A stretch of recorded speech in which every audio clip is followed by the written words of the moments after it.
듣다 보면 내공이 쌓이는 방송 2시간 철학의 돌풀입니다. 네, 안녕하세요. 반갑습니다. 이번 시간에도 역시나 E.H. 카의 역사란 무엇인가를 계속 이어서 해보도록 하겠습니다. 드디어 이제 마지막 장이네요. 6장 지평선의 확대입니다. 199쪽이고요. 지금까지의 강연에서 나는 역사를 끊임없이 움직이는 과정으로 제시했고, 역사가도 그 과정 안에서 움직여 나간다고 말했는데, 이러한 생각은 나에게 이 시대의 역사와 역사가의 위치에 대하여 무엇인가 결론적인 의견을 말하라고 요청하고 있는 것처럼 보인다. 우리는 역사상 최초는 아니지만 세계의 파국을 예언하는 소리들이 퍼져 있고, 그 소리들이 모든 일을 무겁게 억누르고 있는 그런 시대에 살고 있다. 1960년대에도 이런 얘기를 했네요. 지금도 이런 얘기를 하는데요. 나는 이 나라는 영국이겠죠? 우리를 위협하는 위험들을 이겨내고 살아남을 것이며, 또한 역사는 계속될 것이라는 가정 위에서 우리 사회의 현재와 미래를 계속해서 논의해 보겠다. 사람들이 시간의 경과를 자연적 과정, 계절의 순환이라든가 사람의 일생과 같은으로 생각하는 것이 아니라, 인간이 의식적으로 연루되고 의식적으로 영향을 줄 수 있는 특정한 사건들의 연속이라고 생각하기 시작할 때 역사는 시작된다. 부르크하르트는 역사란 의식의 각성에서 비롯된 자연과의 결별이라고 말한다. 역사는 이성의 발휘를 통해서 환경을 이해하고 그것에 작용해온 인간의 오랜 투쟁이다. 그러나 근대는 그 투쟁을 혁명적으로 확장시켰다. 이제 인간은 환경뿐만 아니라 그 자신까지도 이해하고 그 자신에게까지 작용을 가하려고 애쓴다. 오늘의 시대는 모든 시대 중에서 가장 역사의식이 강한 시대이다. 현대인은 유례 없을 정도로 자기를 의식하며 따라서 역사를 의식한다. 앞에 놓인 길에 대한 그의 갈망 또는 불안은 뒤에 놓인 것에 대한 그의 성찰을 재촉한다. 과거와 현재와 미래는 끝없는 역사의 사슬 속에 서로 연결되어 있다. 인간의 자기의식의 발전이 보여준 근대 세계에서의 그 변화는 데카르트에서부터 시작되었다고 말할 수 있는데, 그는 사유할 수 있을 뿐만 아니라 자기 자신의 사유에 대해서도 사유할 수 있는, 즉 관찰 행위를 하고 있는 자신을 관찰할 수 있는 존재로서의 인간의 지위를 최초로 확립했고, 그 결과 인간은 사유와 관찰의 주체이자 동시에 객체가 되었다. 그러나 그 발전은 루소가 인간의 자기 이해와 자기 의식의 새로운 심연을 열어젖히고 사람들에게 자연계와 전통 문명에 관한 새로운 시야를 가지게 해주었던 18세기 후반까지는 아직 완전히 뚜렷해지지 않았다. 토크빌은 프랑스 혁명은 당시의 사회의 질서를 지배하고 있던 전통적 관습 전체를 인간의 이성에 발휘해서, 그리고 자연법에서 유래하는 단순한 기본 규칙들로 대체하는 것이 필요하다는 신념에 의해서 고무되었다고 말했다. 헤겔의 경우와 마찬가지로 액턴에게도 자유와 이성은 결코 떨어져 있는 것이 아니었다. 또한 프랑스 혁명과 미국 혁명은 연결되어 있었다. 17세기와 18세기의 인간은 이미 자신을 둘러싼 세계와 그것의 법칙들을 충분히 의식했다. 그것들은 어떤 불가사의한 신의 섭리의 신비스러운 명령이 아니라 이성으로 다가설 수 있는 법칙이 되었다. 18세기로부터 근대 세계로의 이행은 장구하고도 점진적인 것이었다. 그 이행기의 대표적 철학자들은 헤겔과 마르크스였는데, 이들 모두 모순적 입장을 취하고 있었다. 헤겔은 이성의 법칙으로 전환되기도 하는 신의 섭리의 법칙이라는 관념에 깊이 젖어 있었다. 헤겔의 세계 정신은 한 손으로는 신의 섭리를, 다른 한 손으론 이성을 꽉 잡고 있었다. 그는 애덤 스미스의 생각을 그대로 되풀이하고 있다. 개인은 자신만의 이해관계를 충족시키지만 그러는 가운데 그 이상의 어떤 것, 즉 비록 그들의 의식에는 존재하지 않지만 그들의 행동에 잠재해 있는 어떤 것이 성취된다는 것이다. 세계 정신의 합리적 목적에 관해서 헤겔은 사람들은 그 목적을 실현하는 바로 그 행위 속에서 자신들의 욕망을 충족시킬 수 있는 기회를 만드는데 그 욕망의 의도는 세계 정신의 합리적 목적과는 다르다고 말한다. 이 말은 그저 이해관계의 조화라는 것을 독일 철학의 어법으로 번역한 것에 불과하다. 스미스의 보이지 않는 손에 해당되는 것이 헤겔의 그 유명한 이성의 관계였는데 그것에 의해서 사람들은 자신이 의식하지도 않은 목적을 성취하기 위해서 움직이게 된다는 것이다. 그러나 그럼에도 불구하고 헤겔은 프랑스 혁명의 철학자, 즉 역사적 변화 속에서 그리고 인간의 자기의식의 발전 속에서 현실의 본질을 통찰했던 최초의 철학자였다. 역사에서의 발전은 자유의 개념을 향한 발전을 의미했다. 그러나 1815년 이후 프랑스 혁명의 감격은 복고 왕정의 암울함 속에서 소멸되어 갔다. 헤겔은 정치적으로 너무 소심했고 게다가 말년에는 당시의 기존 체제 안에 너무 완강하게 웅크리고 앉아 있었기 때문에 그의 형이상학적인 명제들의 어떤 구체적 의미를 부여할 수 없었다. 게르첸이 헤겔의 이론을 혁명의 대수학이라고 말한 것은 대단히 적절했다. 헤겔은 기호는 만들었지만 그것의 실제적 내용을 전혀 부여하지 못했다는 것이다. 헤겔의 대수방정식에 숫자를 써넣은 일은 마르크스에게 맡겨졌다. 애덤 스미스와 헤겔 모두의 제자인 마르크스는 합리적인 자연 법칙에 의해서 지배되는 세계라는 개념에서 출발했다. 헤겔과 마찬가지로 그도 법칙의 지배를 받지만 인간의 혁명적인 창의력에 조응하여 합리적인 과정을 통해서 발전하는 세계라는 개념으로 이행했는데 그러나 이번에 그의 이행은 실천적이고도 구체적인 형태를 띠었다.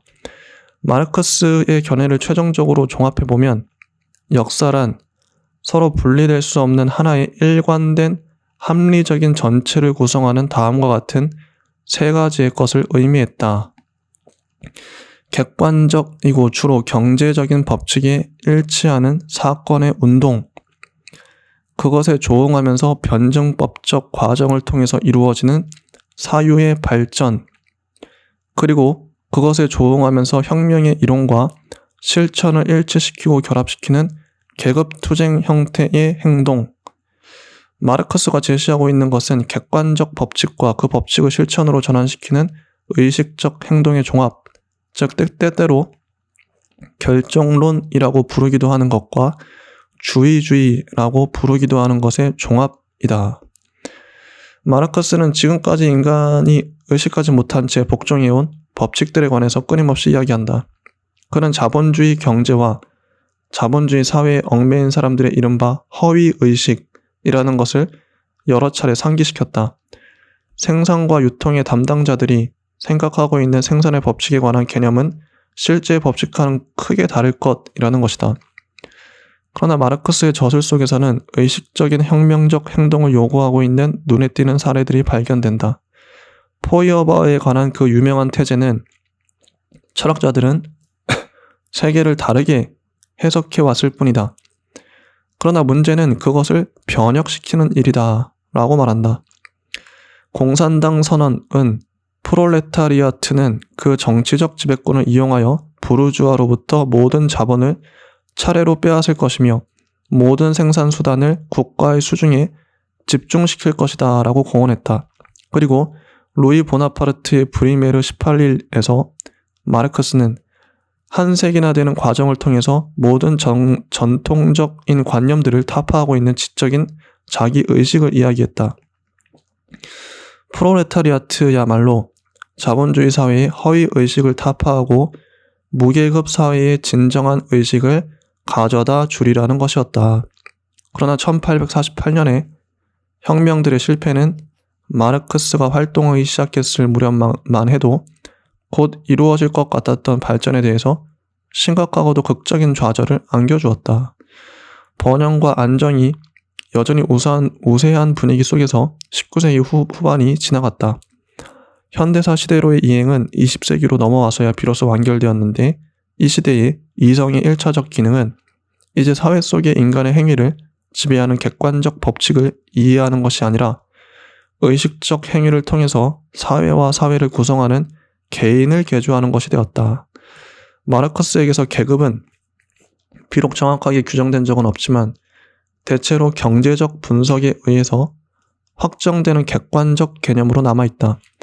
레닌에게서는 강조점이 계급에서 당으로 이동하는데 당은 계급의 전위로 구성되며 그 전위에게 계급의식이라는 필수적 요소를 주입한다. 마르크스에게 이데올로기는 부정적 용어이다. 자본주의적 사회 질서에 대한 허위의식의 산물이 이데올로기인 거죠. 레닌에게 이데올로기는 중립적이거나 긍정적인 것, 계급의식적인 엘리트 지도자들이 장차 계급의식적이 될 수 있는 노동자 대중에게 불어넣는 신념이 된다. 계급의식의 형성은 더 이상 자동적인 과정이 아니라 실행되어야만 하는 과업이 되는 것이다. 이성의 새로운 차원을 덧붙여준 우리 시대의 또 한 사람의 위대한 사상가는 프로이트이다. 프로이트는 오늘날까지도 여전히 얼마간 수수께끼 같은 인물이다. 그는 그가 받은 교육과 경력으로 볼 때는 19세기의 자유주의적 개인주의자였고 또한 개인과 사회의 근본적 대립이라는 일반적이기는 하지만 판단을 그르치게 할 수 있는 전제를 의심 없이 받아들인 인물이었다. 프로이트는 인간을 사회적 실제로서가 아니라 생물학적 실제로서 연구했으므로 사회적 환경도 인간 자신에 의해서 끊임없이 창조되고 변형되는 과정 속에 있는 어떤 것이 아니라 역사적으로 주어진 어떤 것으로 간주하는 경향이 있었다. 마르크스주의자들은 틀림없이 사회적인 문제인 것들을 개인적인 관점에서 연구했다는 이유로 끊임없이 그를 공격해왔으며 그 때문에 그는 반동적이라는 비난을 받아왔다. 그런데 이 비난은 프로이트 자신에 대해서는 오직 부분적으로만 타당한 것이었을 뿐 훨씬 더 전면적으로 그 비난을 받아 마땅한 자들은 부적응은 사회 구조가 아니라 개인에게 내재하는 것이고 개인을 사회에 적응시키는 것이 심리학의 본질적 기능이라고 생각하는 오늘날의 미국의 신프로이트 학파이다.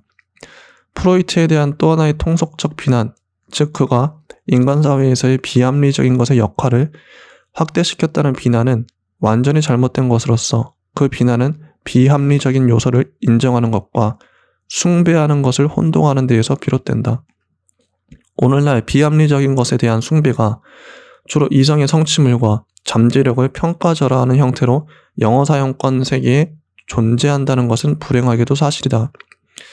프로이트가 한 일은 의식과 합리적인 탐구에 대해서 인간 행위의 무의식적 근원을 폭로함으로써 우리의 지식과 이해의 범위를 확장시킨 것이었다. 이것은 이성의 영역의 확장이었고 인간 자신을 따라서 인간의 환경을 이해하고 지배할 수 있는 인간 능력의 증대였다. 그러므로 그것은 혁명적이고 진보적 업적을 보여준다. 이러한 점에서 프로이트는 마르크스의 작업을 보완하고 있는 것이지 대립하고 있는 것이 아니다. 비록 프로이트 자신은 고정불변의 인간성이라는 개념에서 완전히 벗어나지는 못했지만 인간 행위의 근원을 보다 깊게 이해함으로써 합리적 과정을 통하여 인간 행위를 의식적으로 교정할 수 있는 도구를 제공했다는 의미에서 그는 현대세기에 속하는 인물이다. 역사가에게 프로이트는 두 가지 점에서 특히 중요하다. 첫째, 프로이트는 사람들의 행동은 그들이 스스로 주장하거나 믿고 있는 행위의 동기를 통해서 사실상 적절하게 설명될 수 있다는 오랜 환상에 관해 최후의 못질을 했다. 정신분석의 절차는 조사받고 있는 환자에 대한 반대신문에 따라서 이루어진다. 여러분은 죽은 자를 반대신문할 수는 없다. 둘째, 프로이트는 마르크스의 작업을 보충하면서 역사가에게 자신과 역사 속에서의 자신의 위치를 주제나 시대에 대한 선택을 이끌고 사실에 대한 선별과 해석을 이끈 동기를 그의 시각을 결정한 민족적 배경과 사회적 배경을 그리고 과거에 대한 관념을 형성시키는 미래에 대한 관념을 신문해보라고 촉구했다. 마르크스와 프로이트의 저작이 나온 이래 역사가는 자신을 사회의 밖에 있거나 역사의 밖에 있는 초연한 개인이라고 생각해야 할 어떠한 구실도 찾지 못한다. 지금은 자기의식의 시대이다. 역사가는 자기가 무엇을 하는지를 알 수 있고 또 알아야만 한다. 자, 지금은 자기의식의 시대래요. 내가 말했던 현대 세계로의 그 이행은 새로운 영역으로의 이성의 기능과 힘의 확장은 아직 끝나지 않았다. 그것은 20세기의 세계가 통과하고 있는 혁명적 변화의 일부이다. 나는 그 이행의 몇 가지 중요한 징후들을 검토해보고 싶다. 1930년대에 들어와 사람들은 경제인의 종말을 이야기하기 시작했는데 경제인이란 시종일관 경제법칙에 따라서 자신의 경제적 이해를 추구하는 인간을 의미하는 말이었다. 그때부터 19세기의 일부 시대에 뒤떨어진 사람들을 제외하고는 아무도 이러한 의미에서의 경제법칙을 믿지 않고 있다. 오늘날의 경제학은 일련의 이론적인 수학 방정식 아니면 어떤 사람들이 다른 사람들을 어떻게 밀어내는가를 연구하는 실용적인 학문이 되었다. 이 변화는 주로 개인적인 자본주의에서 대규모 자본주의로의 이행의 산물이다. 개인적인 기업가와 상인이 지배했던 동안에는 경제를 통제하거나 경제에 상당히 중요한 영향을 줄 수 있는 사람은 없는 것처럼 보였다. 따라서 비인격적 법칙과 과정이라는 환상은 유지되었다. 가장 유력했던 시절의 잉글랜드 은행조차 능숙한 관리자나 조정자가 아니라 경제 동향의 객관적이고 반자동적인 기록자로 생각되었다. 그러나 자유방임 경제에서 관리경제, 그것이 자본주의적 관리경제이건 아니면 사회주의적 관리경제이건 그 관리가 대자본가에 의해서 따라서 명목상으로는 사적인 이해관계에 의해서 수행되건 아니면 국가에 의해서 수행되건 관리경제로의 이행과 함께 이 환상은 사라졌다. 일정한 사람들이 일정한 목적을 위해서 일정한 결정을 내리고 있다는 것, 그리고 그 결정이 우리의 경제의 방향을 지정하고 있다는 것이 분명해지고 있다. 오늘날 석유나 비누의 가격이 공급과 수요의 어떤 객관적 법칙에 따라서 변동하지 않는다는 것은 누구나 알고 있다. 불경기와 실업이 인위적이라는 것도 누구나 알고 있으며 혹은 알고 있다고 생각한다. 정부는 자신이 그 문제 해결 방법을 알고 있다는 것을 인정하고 있고 게다가 그것을 주장하기까지 한다. 자유방임에서 계획으로의 무의식적인 것에서 자기의식적인 것으로의 객관적인 경제 법칙에 대한 신념에서 인간은 자신의 행동을 통해서 자신의 경제적 운명의 주인이 될 수 있다는 신념으로의 이행이 이루어진 것이다. 사회정책은 경제정책과 나란히 추진되었다. 게다가 경제정책은 사회정책에 통합되었다. 의식적인 노력을 통해서 사회개혁을 실현할 수 있다는 신념은 유럽 정신의 지배적 경향이다. 합리적이라고 생각되기는 했지만 인간이 통제할 수는 없었던 객관적 경제 법칙에 대한 복종으로부터 의식적 행동을 통하여 자신의 경제적 운명을 지배할 수 있는 인간 능력에 대한 신념으로의 그 이행은 내가 보기에는 인간사에 대한 이성의 적용에서의 발전을, 즉 자기 자신과 환경을 이해하고 지배할 수 있는 인간 능력의 증대를 나타내는 것이라고 생각되므로 나는 필요하다면 이러한 것을 기꺼이 진보라는 진부한 이름으로 부르도록 하겠다. 과학조차도 지금에 와서는 자연의 객관적 법칙을 탐구하고 확립하는 일보다는 인간이 자신의 목적에 맞게 자연을 이용할 수 있고 또한 자신의 환경을 변화시킬 수 있게 해줄 실용적 가설을 만드는 일에 더 관심을 보이고 있다.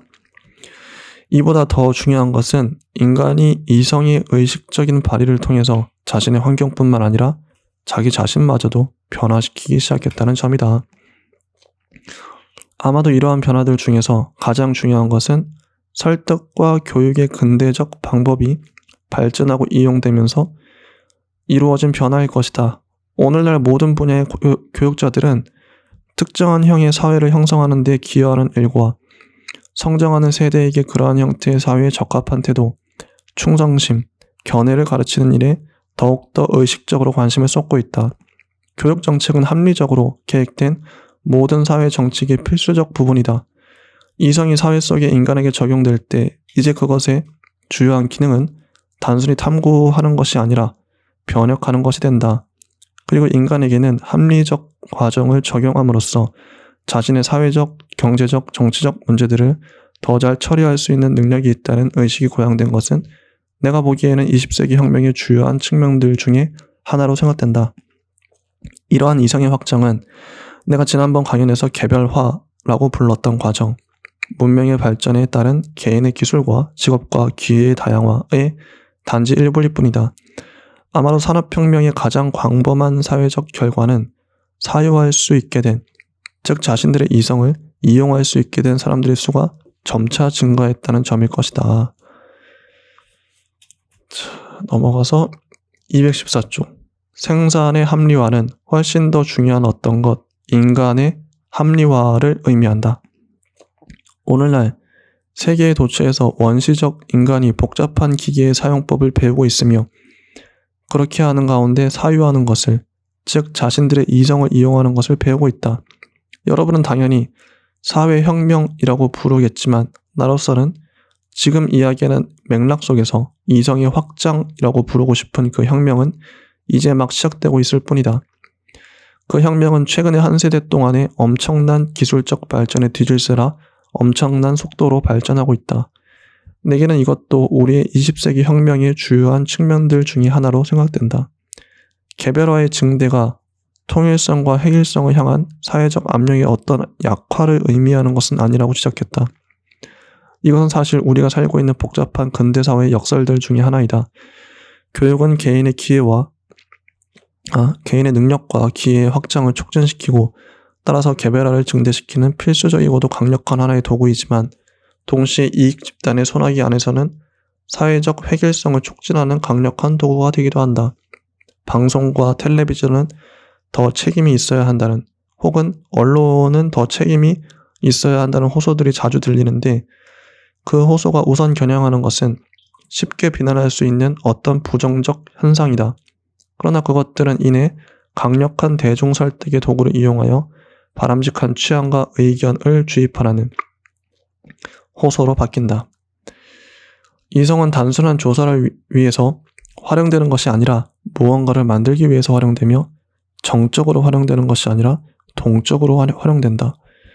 전문적 광고주들과 선거 사무장들이 주로 관심을 가지는 것은 현존하는 사실이 아니다. 그들은 소비자나 유권자가 지금 믿고 있는 것에 대해서 또는 그것을 그들이 최종적으로 이끌어내고자 하는 결과로 전환시켜주는 오직 그런 사건, 다시 말하면 능숙한 조작으로 소비자나 유권자를 유인하여 그들이 무언가를 믿게 만들거나 원하게 만드는 오직 그런 사건에 대해서 흥미를 가진다.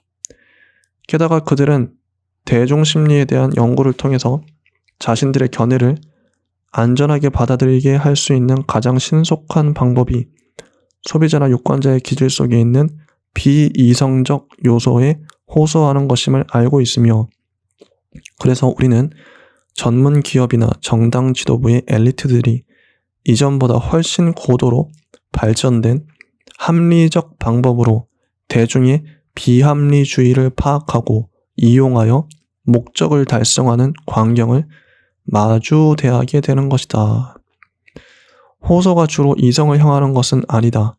그것은 대개 오스카 와일드가 말한 지성의 아래쪽을 때리는 방법으로 진행된다. 어떤 사회에서건 지배 집단은 여론을 조직하고 통제하기 위해서 정도의 차이는 있으나 강제적 수단을 사용한다. 이 방법이 다른 어떤 방법보다 더 나쁘다고 생각되는 이유는 그것이 이성의 악용을 낳기 때문이다. 이상과 같은 진지하고도 근거가 충분한 고발에 대하여 나는 다만 두 가지 논거로 답변하겠다. 첫 번째 논거는 잘 알려진 것으로 역사 과정에서 눈에 띄는 모든 발명, 혁신, 새로운 기술에는 그 긍정적 측면뿐만 아니라 부정적 측면도 있었다는 것이다. 항상 누군가는 희생을 당하는 법이다. 인쇄술이 발명되고 난 후 그것 때문에 잘못된 견해의 확산이 용이하게 되었다는 비평가들의 지적이 시작되기까지 얼마나 시간이 걸렸는지 나로서는 알 수 없다. 오늘날에도 교통사고 사망자 명부를 만들어낸 것은 자동차의 출현이라고 한탄하는 일은 흔히 있다. 그리고 심지어 일부 과학자들은 원자력이 파멸적으로 이용될 수 있고 또한 이용되어 왔다는 이유 때문에 자신들이 원자력 이용의 방법과 수단을 발견했다는 사실을 개탄하고 있다. 이런 식의 반대는 새로운 발견과 발명의 진전을 멈추게 하는 데에는 소용이 없었고 또 앞으로도 소용이 있을 것 같지 않다. 진짜의 답은 앞에서 말한 폐해들이 그 나름대로의 교정책을 아울러 지니고 있다는 점에 있다. 치료 방법은 비합리주의를 숭배하거나 근대사회에서의 이성이 확대된 역할을 부인하는 데 있는 것이 아니라 이성이 수행할 수 있는 역할을 점점 더 철두철미하게 의식해야 한다는 데 있다. 기술과학혁명이 사회의 모든 수준에서 이성의 활용을 증대시키라고 강요하고 있는 시대에 그것은 유토피아적인 꿈이 아니다. 역사에서의 다른 모든 위대한 발전과 마찬가지로 이 발전은 그에 따르는 희생과 손실을 지불해야만 하며 또한 그에 따르는 위험에도 틀림없이 직면할 것이다. 우리가 통과하고 있는 진보의 혁명의 두 번째 측면은 세계의 모습이 변했다는 데 있다.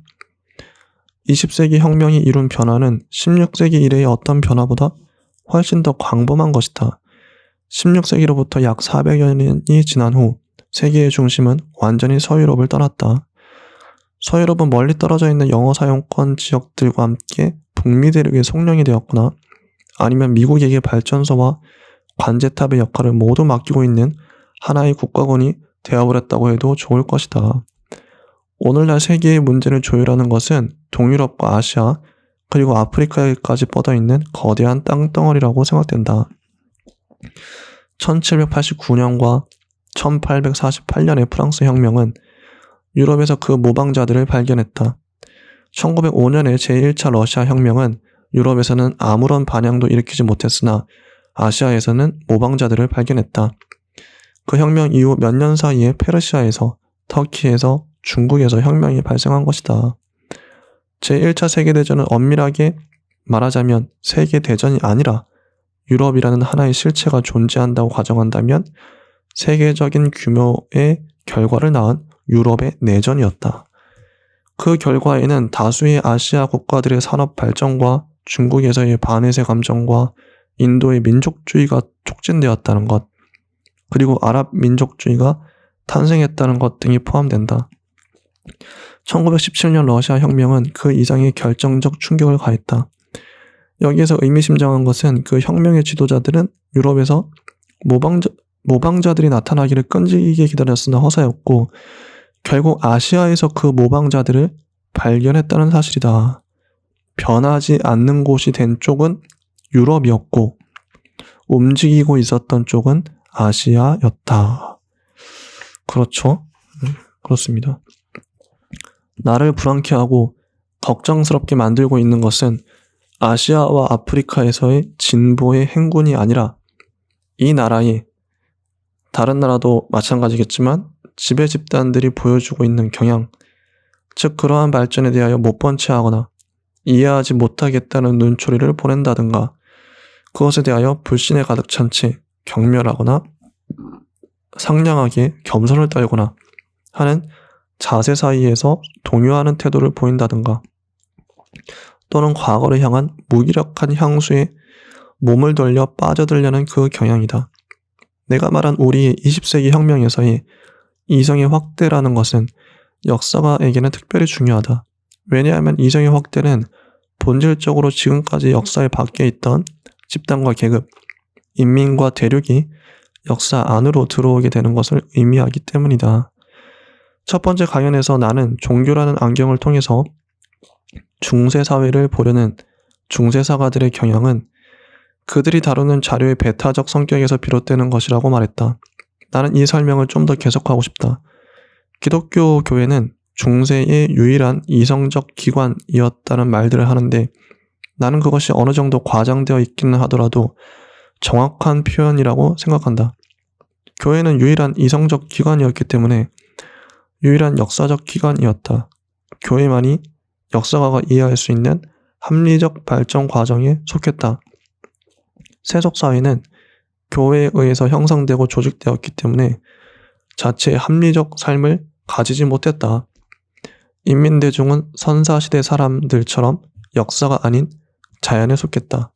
더욱더 많은 인민들이 사회의식과 정치의식을 가지게 되고 각자의 집단들을 과거와 미래가 있는 역사적 실제로 깨닫게 되고 그리하여 완전히 역사 속에 들어올 때 그럴 때 근대사는 시작된다. 사회의식, 정치의식, 역사의식이 웬만큼 인구의 대다수에게 확산되기 시작한 것은 소수의 선진 국가들에서조차 기껏해야 최근 200년 이내의 일이었을 뿐이다. 완전한 의미에서 역사 속에 들어와 이제는 식민지 통치자나 인력자가 아닌 역사가의 관심 대상이 된 인민, 그 인민으로 구성되는 하나의 전체 세계를 처음으로 상상이라도 할 수 있게 된 것은 겨우 오늘날의 일이다. 이것은 우리의 역사 개념에서의 하나의 혁명이다. 18세기의 역사는 여전히 엘리트의 역사였다. 19세기의 영국의 역사가들은 머뭇거리면서도 간헐적으로 국민 공동체 전체의 역사관을 향해 나아가기 시작했다. 오히려 평범한 역사가라고 할 수 있는 J.R. 그린이 명성을 얻은 것은 최초의 영국 인민의 역사를 저술했기 때문이다. 20세기에는 모든 역사가들이 말로서만이라도 이러한 역사관에 동의하고 있다. 그것, 세계사는 하나의 계열을 따라서 진행하며 국가들은 거기에서 부차적이다. 국가들의 역사는 그것들만을 위해서 서술되는 것이 아니라 시대에 따라서 그리고 인류 공동 운명에 기여하는 기간과 정도에 따라서 상위 계열과의 연관 속에서 그리고 그것에 종속되어 서술될 것이다. 지난 400년 동안의 영어 사용권 세계의 역사가 역사상 위대한 시기였음은 의심할 여지가 없다. 그러나 그 역사를 세계사의 중심으로 취급하고 그 밖의 모든 역사를 주변적인 것으로 취급하는 것은 관점의 부당한 왜곡이다. 널리 퍼져 있는 그런 식의 왜곡을 바로잡는 것이 대학교의 임무이다. 내가 볼 때 이 대학교의 근대사 수업은 이 임무를 수행하기에는 역부족인 것 같다. 인류 대학교라는 데에서 영어 이외에 다른 근대 언어에 관한 적절한 지식이 없는 학위시험 응시자에게 역사학 전공의 우등학위 시험을 치를 수 있도록 허락하는 것은 분명히 잘못된 일이다. 그리고 많은 글이 있지만 뛰어넘어서 이제 다 온 것 같아요. 다 왔고 229초. 학문에서든 역사에서든 사회에서든 인간사회사의 진보는 기존 질서의 점진적 개선을 추구하는 일에 스스로를 제한시키지 않고 현존 질서에 대하여 그리고 그것이 의지하고 있는 공공연한 또는 은폐된 전제들에 대하여 이성의 이름으로 근본적 도전을 감행했던 인간들의 그 대담한 자발성을 통해서 주로 이루어진 것이다. 나를 가장 불안하게 만드는 것은 영어 사용권 세계의 지식인들과 정치 사상가들 사이에서 이성에 대한 신념이 약화되어 가고 있다는 사실이 아니라 끊임없이 움직이는 세계에 대한 그 충만한 감각이 상실되었다는 사실이다. 변화가 더 이상 성취로, 기회로, 진보로 생각되지 않고 두려움의 대상으로 생각된다는 사실이다. 우리의 정치 및 경제 전문가들이 처방을 내릴 때 그들이 우리에게 줄 수 있는 것이란 급진적이고 원대한 이념은 믿지 말라는 훈계, 혁명의 냄새가 나는 것은 모조리 피하라는 훈계, 또는 가능한 한 천천히 조심스럽게 전진하라는 훈계 이외에는 아무것도 없다. 세계의 모습이 지난 400년간의 그 어느 때보다 더 급속하고 더 철저하게 변화하고 있는 이때 그런 처방은 일종의 굉장한 무지라고 생각되거니와 그 무지 뒤에 들어서는 것은 세상이 멈춰버릴 것이라는 불안감이 아니라 이 나라가 아마 다른 영어 사용권 나라들까지도 전반적인 진보에 뒤처지지는 않을까 하는 불안감, 그리고 무기력하게 또한 체념한 채로 어떤 향수 어린 침체 상태에 빠져들지는 않을까 하는 불안감인 것이다. 나 자신으로 말하면 나는 여전히 낙관론자이다. 네, 이렇게 끝났습니다. 6장도 이렇게 간단히 끝났고요. 뒤에 이제 부록이 나오는데 EH카의 자료철에서 역사란 무엇인가 제2판을 위한 노트라고 해서 제2판을 못 내고 EH카가 사망하셨죠? 돌아가셨습니다. 자, 1982년 11월에 사망한 EH카는 역사란 무엇인가의 실질적인 심판을 준비하고 있었다.